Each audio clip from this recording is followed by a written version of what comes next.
અમદાવાદ ખાતે ઉદ્યોગ સાહસિક અને શિક્ષણશાસ્ત્રી ડૉક્ટર મંજુલા પૂજા શ્રોફના જીવન પર આધારિત પુસ્તક તમે જ તમારા ઘડવૈયાનું અભિનેત્રી દિયા મિર્ઝાની ઉપસ્થિતિમાં વિમોચન કરવામાં આવ્યું હતું. આ પુસ્તકના લેખક અનુરિતા રાઠોડ જાડેજા છે. જાણીતા ઉદ્યોગ સાહસિક અને શિક્ષણશાસ્ત્રી ડૉક્ટર મંજુલા પૂજા શ્રોફના જીવન પર આધારિત પુસ્તક તમે જ તમારા ઘડવૈયાનું વિમોચન અમદાવાદ ખાતે આયોજિત એક કાર્યક્રમમાં કરવામાં આવ્યું. આ પ્રસંગે ડૉક્ટર મંજુલા પૂજા શ્રોફ, બોલિવૂડ અભિનેત્રી અને સામાજિક કાર્યકર દિયા મિર્ઝા, આર સેઠ પબ્લિશના ડિરેક્ટર ચિંતન શેઠ, પુસ્તકના લેખિકા અનુરિતા રાઠોડ જાડેજા સહિત અનેક મહાનુભાવો ઉપસ્થિત રહ્યા હતા. આ પુસ્તક અમદાવાદના અગ્રણી પ્રકાશન ગૃહ R Seth and company private limited દ્વારા પ્રકાશિત કરવામાં આવ્યું છે. આ પુસ્તક ઉદ્યોગ સાહસિક અને શિક્ષણશાસ્ત્રી ડૉક્ટર મંજુલા પૂજા શ્રોફના વિચારો અને કાર્ય પદ્ધતિઓ પર એકે ઊંડી સમજ પૂરી પાડે છે.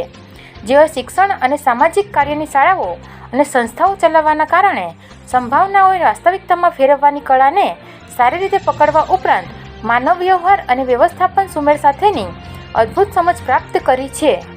ડૉક્ટર મંજુલા પૂજા શ્રોફે પોતાના જીવનના એવા રસપ્રદ પાસાઓને વહેંચ્યા છે તે અનેક લોકોને પ્રોત્સાહન પૂરું પાડશે. આ પુસ્તક એક એડ્યુપ્રેન્ચ્યોર પ્રેસિડેન્ટ ઓફ ઇન્ડિયા એવોર્ડી, રમતગમતના ઉત્સાહી કેલોરેક્સ ગ્રુપના એમડી અને સીઈઓ ડૉક્ટર મંજુલા પૂજા શ્રોફ અને તેમના માનસિક, શારીરિક અને સામાજિક પરિણામોને સંતુલિત કરીને લોકોના જાગૃત જીવન પ્રત્યે સમર્પિતની જીવનયાત્રાનું વર્ણન કરે છે. આ પુસ્તકમાં 19 પ્રકરણો છે જે ડૉક્ટર શ્રોફના જીવનના શિક્ષણની રૂપરેખા અને અભ્યાસ કરવા ઉપરાંત ઝડપી સંદર્ભ અને સરળ વાંચન માટે દરેક પ્રકરણમાં વિવિધ પેટા શીર્ષક प्रदान करे छे. करने के लिए, उन्हें सेलिब्रेट करने के लिए और इस उम्मीद के साथ कि आप सब उनकी किताब पढ़ेंगे और उनसे वो चीज़ें सीखेंगे और समझेंगे जो उन्होंने ज़िंदगी में हासिल करने के बाद हम सबके साथ शेयर किए हैं. एक किताब के बाद कोई प्लानिंग है जिस पे मूवी या कुछ प्रमोट करना है? शी इज़ एक्चुअली, तो ये किताब बहुत इंटरेस्टिंगली ये मैम ने लिखी हुई है.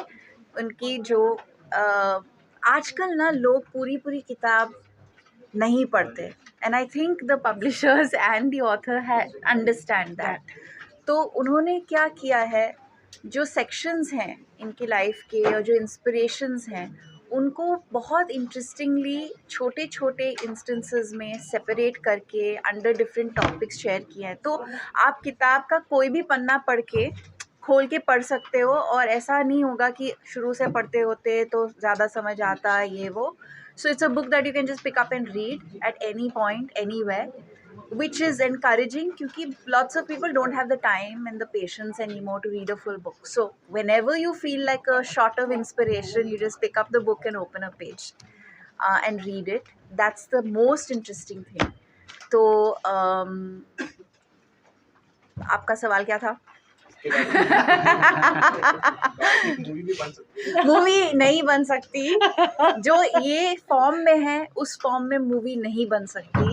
लेकिन मैं इनके मेरे पास बहुत सारे सवाल हैं जो मैं इनसे करने वाली हूँ और होपफुली ये मुझे जवाब देंगी और शायद मूवी भी बन सकती है क्योंकि इनकी कहानी बहुत इंटरेस्टिंग है और बहुत इंस्पायरिंग है. उसमें ऐसा कोई इमोशनल पॉइंट जो आपको लगे? आई थिंक यू नो, जो ज़िंदगी के उतार चढ़ाव होते हैं वो सभी के लाइफ में होते हैं, चाहे वो रॉयल्टी से क्यों ना हो. And that to me was the most interesting aspect of the book कि हम सबको लगता है कि ऑफ कोर्स जो जिस परिवार में हम पैदा होते हैं उसमें हमारा कोई से नहीं होता, वो मतलब डेस्टिनी होती है. But how we respond to that is up to us. So that for me is the most interesting aspect. के द्वारा अब आपको पूरी दुनिया समझने वाली है, तो फीलिंग्स बताइए कैसा है? पता है सबसे जो इम्पोर्टेंट है वो है ना आपकी खुद की जो बैरियर है, दैट आपकी वनरेबल साइड है ना, कोई दिखाना नहीं चाहता. इतने साल लग गए मेरे स्टोरी लिखने में, right, because there is a lot of vulnerability in the story. अब जब आपके एंड एवरीबडी हैज़ दैट, मैंने पहले भी कहा है, हर एक के लाइफ में है. You have success, you have failure, all of us have it. Today I'm very fortunate that she's sitting here talking about my life. You think there's any less in her life? Or any woman here? Woman इसलिए मैं कहती हूँ because it's a man's world. Yeah. हमें थोड़ा extra काम करना पड़ता है, चाहे हम कहीं पे भी क्यों ना हो. She's been around the world. There is a difference between men and women. And I'll tell you, जो हम progressive women हैं, we consider ourselves equal. हमें ज़्यादा नहीं चाहिए, हमें कम भी नहीं चाहिए. That's all. So, I just want to say that failure and vulnerability के बारे में लिखा जाना चाहिए. Because बिल गेट्स का एक बहुत अच्छा कोट है, मुझे बोलना पड़ेगा. He says, success is a lousy teacher. Success teaches you not to fail. But failure, जो lessons आप सीखते हो ना, कभी नहीं भूलते. Yeah. And those are the things that if you don't tell, others will not listen, will not think it's okay. और मेरे लिए खास करके because I lead youth, मुझे ये दिखाना है उनको that it's not important that you fall. What is important that you get up and run. And how you get up. हाँ, with dignity. दूसरी बात है कि हमेशा